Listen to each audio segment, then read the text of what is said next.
Gamora kulikuwa tukio zito zaidi kihisia kwa Thanos kuliko kitu kingine chochote kwenye safari yake. Ingawa yeye ni katili, filamu ya Infinity War ilionyesha wazi kuwa Thanos alimpenda Gamora kwa dhati, kwa jinsi anavyoweza kupenda kiumbe mkatili. Hapa kuna mambo yanayoonyesha ni kiasi gani aliumia. Moja, machozi kwenye sayari ya Vormir.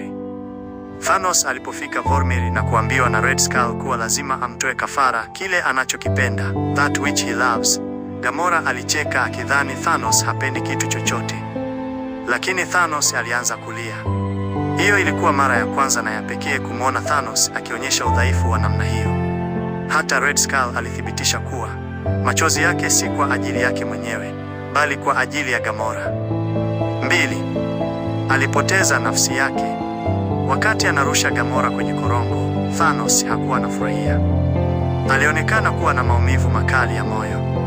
Hata baada ya kupata Soul Stone, alionekana akiwa amelala kwenye maji, akiwa na huzuni na utulivu wa ajabu, tofauti na furaha ya ushindi ambayo wengi wangetarajia. Tatu, mazungumzo na Gamora mdogo. Mwishoni mwa filamu, baada ya kufanya lile snap, Thanos anaingia kwenye ulimwengu wa roho, Soul World. Anakutana na maono ya Gamora akiwa mtoto. Gamora, je, umefanya? Thanos, ndiyo.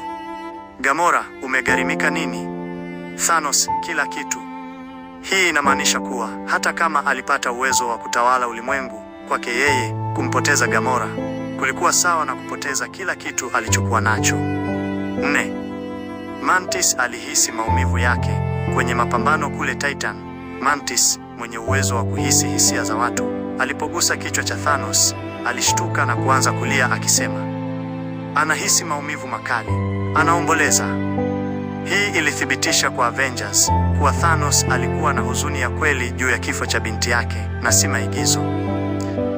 Muhtasari, Thanos aliamini kuwa lazima amue Gamora ili kuokoa ulimwengu, lakini kitendo hicho kilimwacha akiwa mkiwa. Alijiona kama mtu aliyelazimika kutoa kafara furaha yake mwenyewe kwa ajili ya kile alichoamini kuwa ni faida ya wengi.